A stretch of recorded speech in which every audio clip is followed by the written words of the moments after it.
보겠습니다. 우리 마태복음 보겠습니다. 마태복음 14장 26절부터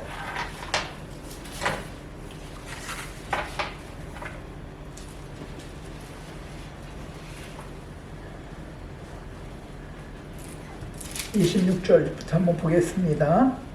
32절까지입니다. 26절입니다. 제자들이 그가 바다 위에 걸어오심을 보고 놀라 유령이라 하며 무서워하여 소리 지르거든 예수께서 즉시 이르되 안심하라 나니 두려워하지 말라.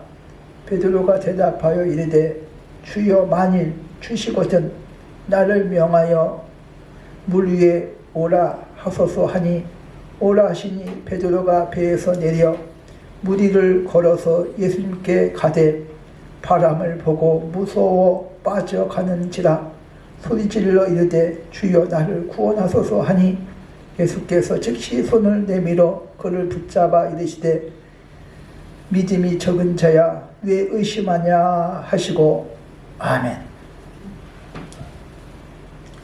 오늘 말씀의 제목은 주만 바라볼지어다. 이 말씀을 가지고 함께 은혜 받는 저와 여러분 되어지기 바랍니다. 그 꽃 중에서 해바라기 꽃이 있습니다. 이 해바라기 꽃은 그 꽃 이름처럼 해를 따라서 고개를 이렇게 돌리는 그런 꽃입니다.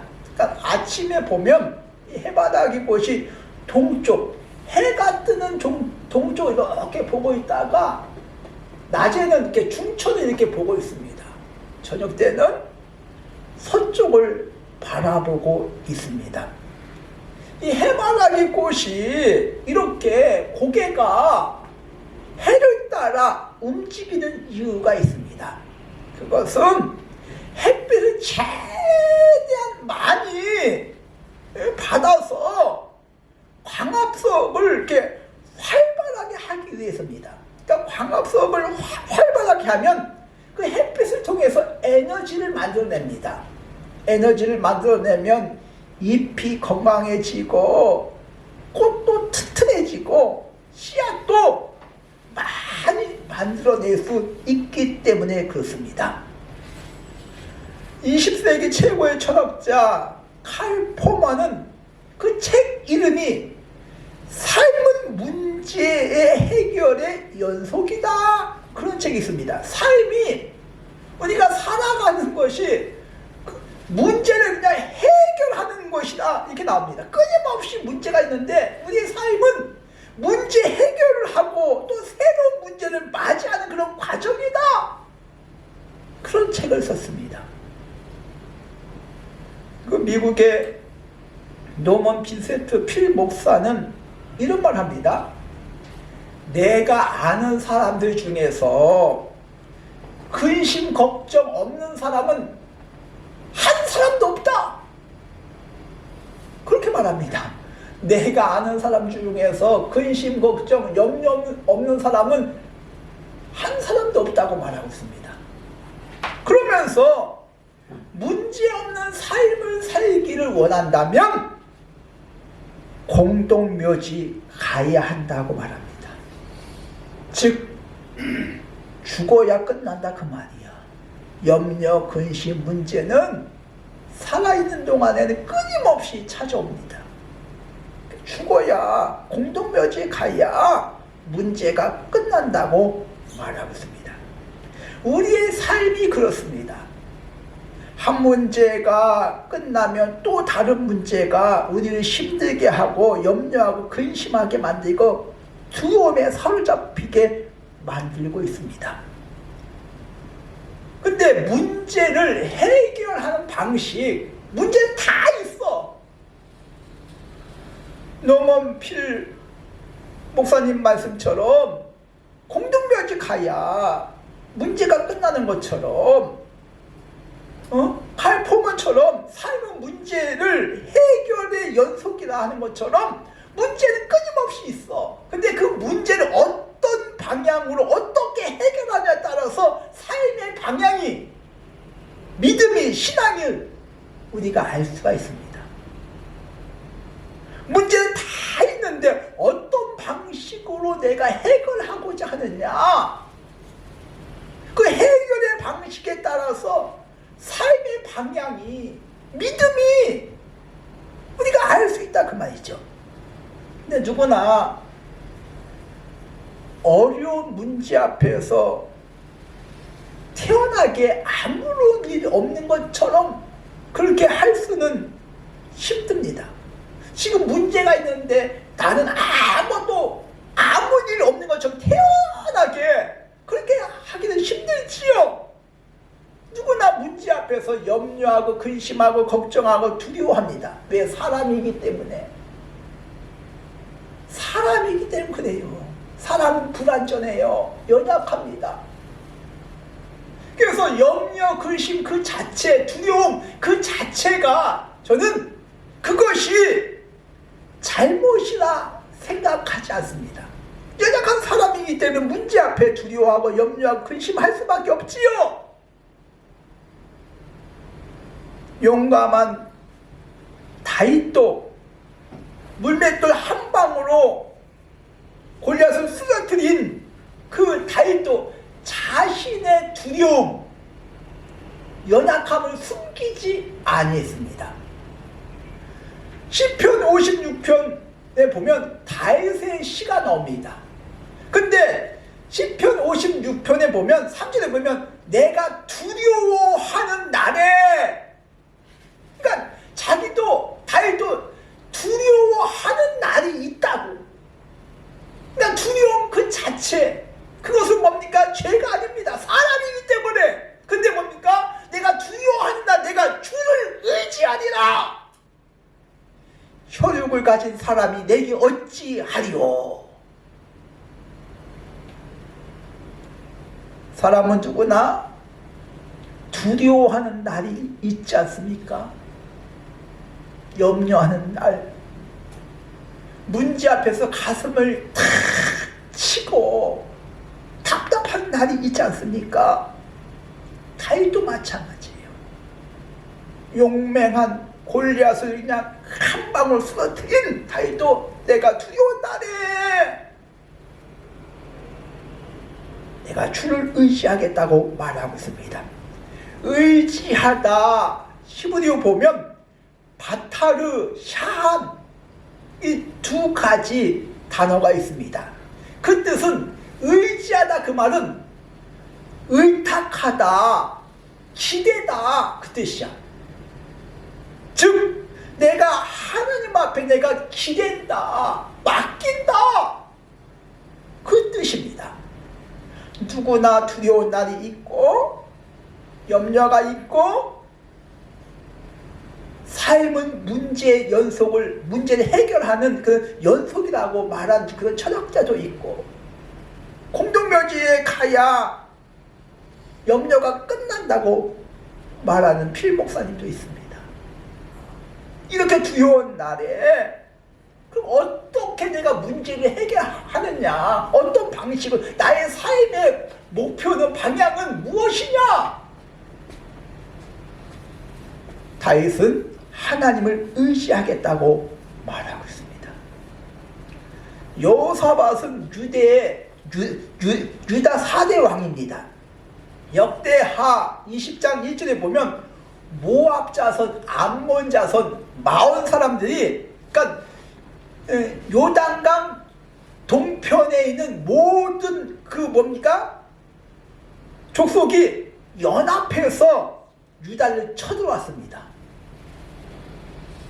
이때 여호사밧은 역대하 20장 3절에 보면 두려워하여, 아이 3개국이 연합해서 쳐들어왔어요. 그 자그마한 나라 유다를 두려워할 수밖에 없지요. 감당하기 어려운 문제가 찾아왔을 때 사람은 다 두려워해요. 근데 두려움이 닥쳤을 때 사람 누구나 다 두려워하지만 두려움에 사로잡혀 아무 아무것도 하지 못한다면 그게 문제야. 두려움에 사로잡혀서 막 떨고 포기하고 좌절하는 것, 그게 문제다 그 말이야. 여호사밧 왕은 두려워했지만 두려움에 사로잡히지는 않았습니다. 즉각적인 군사적인 대응도 하지 않았습니다. 세계연합군이 쳐들어왔는데 군사적인 대응도 하지 않았어. 또 피곤하게 막 찾아가서 말이야 타협하고 정치적인 타협도 하지 않았습니다. 그런 조치도 하지 않았습니다. 여호사밧은 역대하 20장 3절에 보면 유대 모든 나라에 금식을 선포합니다. 그리고 자신도 하나님 앞에 간구합니다. 기도하지요. 그러면서 여호사밧 왕의 그 기도 내용을 역대하 20장 12절에 보면 우리가 여호사밧 왕의 그 신앙이 문제 해결하는 그 방식, 누구나 다 문제는 있는데 그 방식을 우리가, 그래서 여호사밧의 신앙을 우리가 엿볼 수가 있습니다. 그의 기도 제목은 우리를 치려오는 이 큰 무리를 우리가 대적할 능력도 없고 어떻게 할 줄도 알지 못하고 오직 주만 바라보나이다. 나는 어떻게 해야 될지 능력도 없고 할 수도 없고 하나님 앞에 먼저 기도하면서 하나님을 의지한다고 말하고 있습니다. 오직 주만 바라보겠다고, 주님을 의탁하겠다고, 맡기겠다고 말씀하고 있습니다. 잠언 3장 5절에 보면 너는 마음을 다하여 여호와를 신뢰하고 네 명철을 의지하지 말래. 문제가 생겼을 때 막 머리 굴리죠. 이렇게 해야 되겠다 막 계획 세우죠. 잘 됩니까? 네 명철을 의지하지 말래. 잠언 11장 28절에 보면 자기의 재물을 의지하는 자는 패망한대. 문제가 생겼을 때 돈으로 막 해결하려고 하지요. 패망하네. 돈으로 할 수 있는 일은 한계가 있어. 얼마 안 돼. 진짜 중요한 문제, 힘든 문제는 돈으로 안 됩시다. 안 돼요. 시편 44편 6절에 보면 활과 칼을 의지하지 말라. 칼이 너를 구원하지 못하리라. 힘으로, 무력으로, 군사력으로 해결하지 못한대.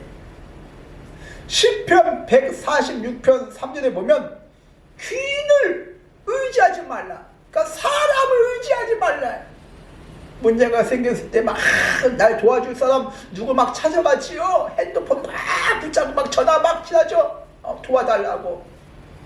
잘 됩니까 그게? 사람을 의지하지 말라. 귀인을 의지하지 말라. 그럼 나는 문제가 생겼을 때 어떤 방법을 취합니까? 사람을 의지합니까? 돈을 의지합니까? 네 명철 의지합니까?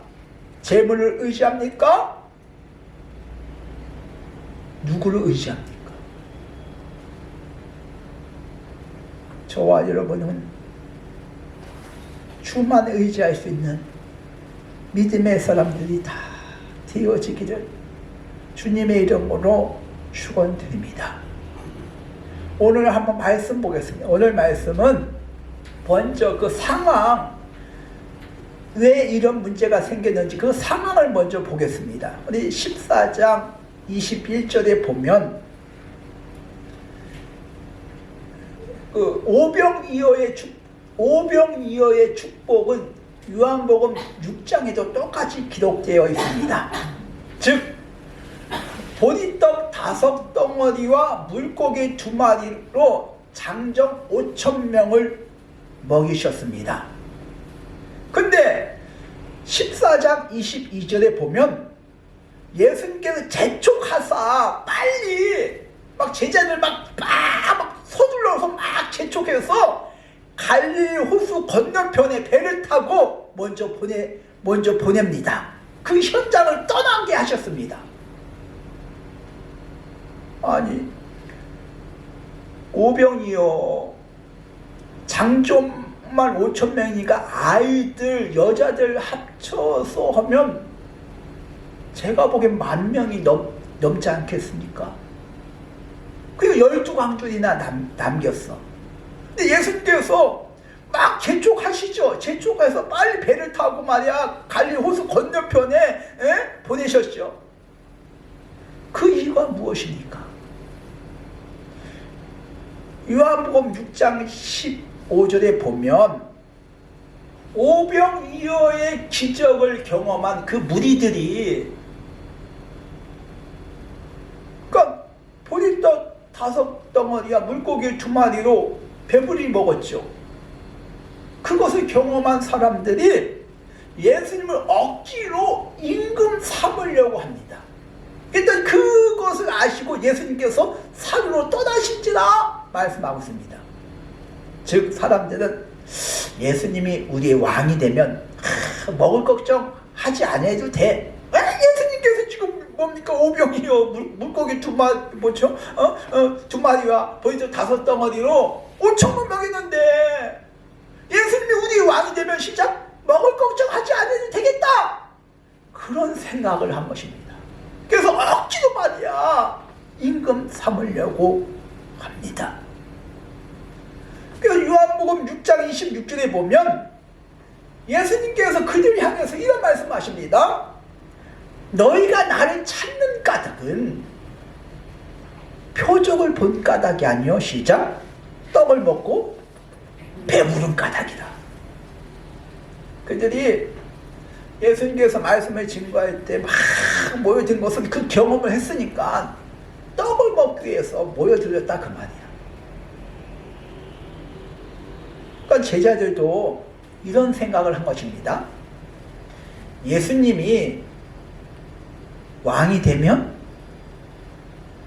예수님의 제자들도 시작 나도 한 자리 차지할 수 있겠구나, 그런 생각을 한 것입니다. 그런 기대를 한 것입니다. 그래서 그 생각 아시고 빨리 예수님께서 제자를 먼저 배를 태워서 갈릴리 그 건너편에 먼저 보내신 것입니다. 오늘 말씀이 그 이후에 일어난 사건입니다. 14장 25절에 보면 예수님께서는 제자를 보내시고 산에 올라가서 밤새도록 밤이 맞도록 기도하신 후에 25절 보겠습니다. 25절에 밤사경시, 그러니까 밤사경이니까 새벽 한 3시에서 6시 사이를 말하고 있습니다. 그 새벽입니다. 그러니까 바다를 걸어서 제자들한테 오시는 모습을 제자들이 봤습니다. 바다 위를 막 걸어서 예수님께서 그 오시는 모습을 26절에 보니까 제자들이 그 바다 위에 걸어오심을 보고 유령이다 말합니다. 근데 말씀에 보면 제자들이 그가 바다 위에 걸어오심을 보고 봤다고 하지요. 근데 두려움에 사로잡혀서 유령이다 말하고 있습니다. 두려움에 사로잡히면 판단 능력이 흐려집니다. 겁먹고 막 유령이다 막 그렇지요. 근데 지금 금방 어떤 사건을 경험했습니까? 제자들이 물고기 2마리와 보리떡 5덩어리로 5,000명을 먹이신 그런 예수님의 능력을, 은혜를 감격을 체험했는데 지금 조금 전까지 했는데 얼마 안 돼서 유령이다. 그 감격이 예수님의 그 은혜를 체험하고도 그 은혜를 잃어버렸어. 금방 그 유령이라고 부릅니다. 보고도 예수님께서 물고기 2마리와 벌 5덩어리 5천을 먹이신 그 현장을 직접 보고도 은혜를 금방 까먹습니다. 에베소 교회처럼 첫사랑을 버렸다고 말하고 있죠. 저와 여러분은 하나님의 구원의 은혜, 우리 편에서는 거저예요. 우리는 공로 없어. 죄인이야. 근데 하나님 입장에서 한번 가만히 생각해 보시기 바랍니다. 독생자 외아들을 주신 사건이에요. 근데 십자가를 못 박혔어. 피 흘렸어. 죽이신 그 사건이란 말이죠. 제가 몇 번 이야기했죠. 그 그림책, 예수님 하나님은 사랑의 시작 눈멀었습니다. 하나님은 우리를 사랑하셔서 눈이 멀었대요. 독생자를 주셨기 때문에. 우리 편에는 인간의 편에는 아무런 공로가 없어.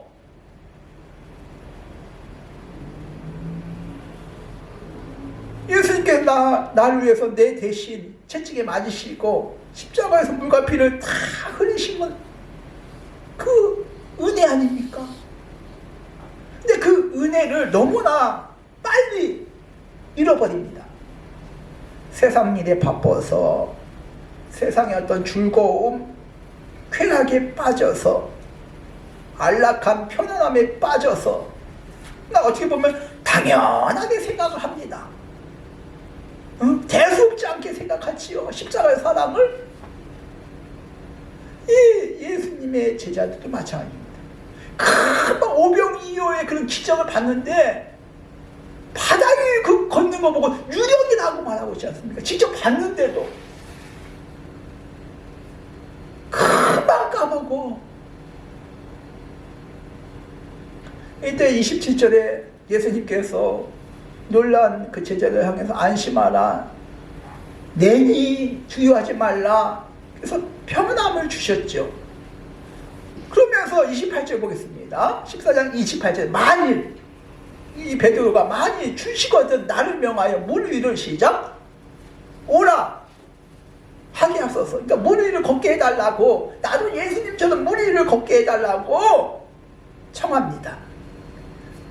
29절에 보면 오라 하시니 베드로가 배에서 내려 물 위를 걸어서 예수님 앞에 갑니다. 물 위를 막 걷지요. 근데 얼마 걷다가 못 가서 30절 보겠습니다. 바람을 보고 무서워하여 빠져간지라. 우리 인생이 그렇습니다. 바다의 풍랑을 만난 것 같습니다. 바다를 향해서 가는 것과 같습니다. 우리 인생이 언제 풍랑이 일지, 언제 바람이 불지 모르는 것이 우리의 삶 아니겠습니까?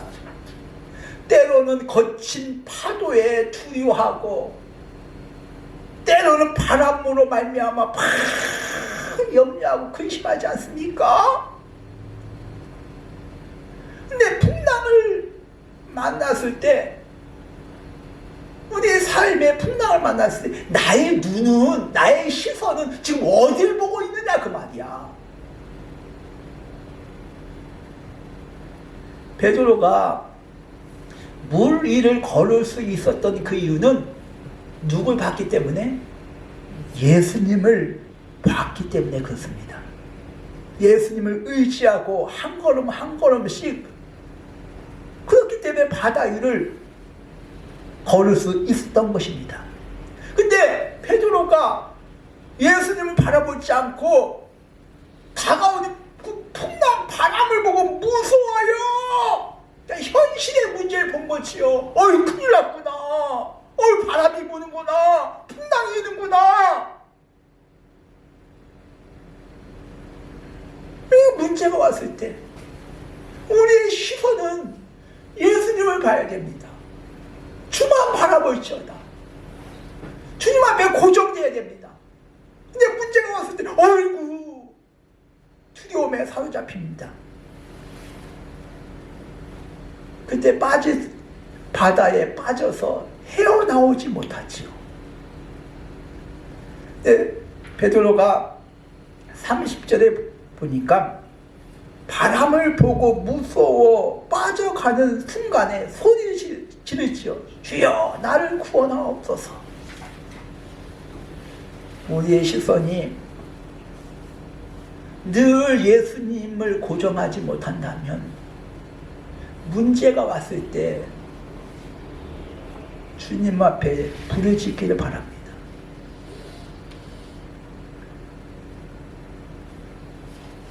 우리의 눈은 항상 예수님에 향하여 고정되어야 될 줄 믿습니다. 근데 빠져가는 순간에 예수님을 찾지요. 그러니까 성도들은 발등에 불이 떨어져야 그때서야 예수님을 찾지요. 평안하고 좋을 때는 잘 안 찾지요.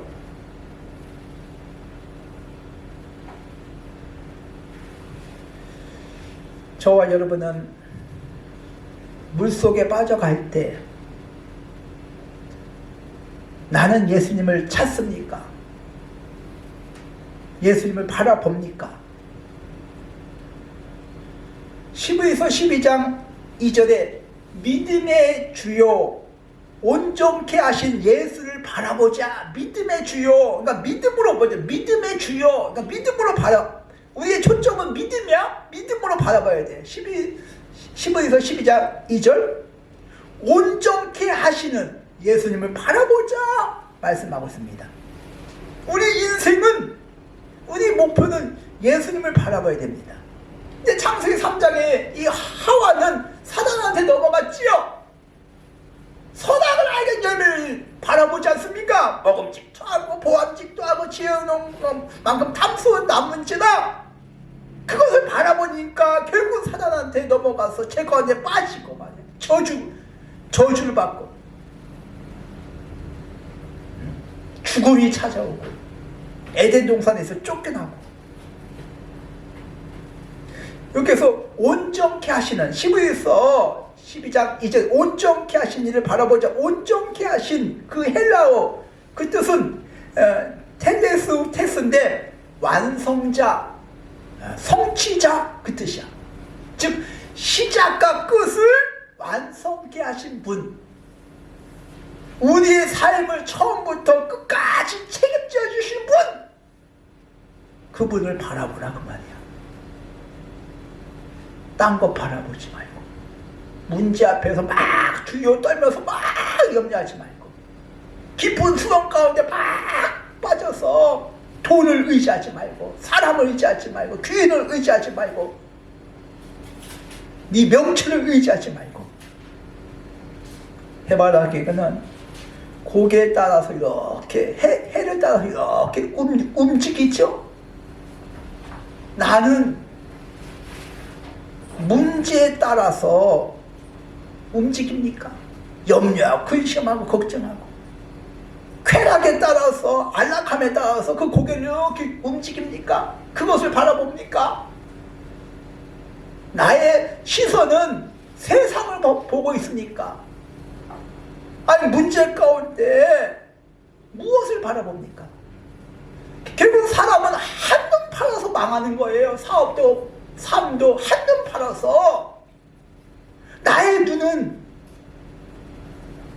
예수님을 바라보기 예수님에 따라서 우리의 시선이 움직일 수 있는 그런 저와 여러분 되어지기를 주님의 이름으로 축원드립니다.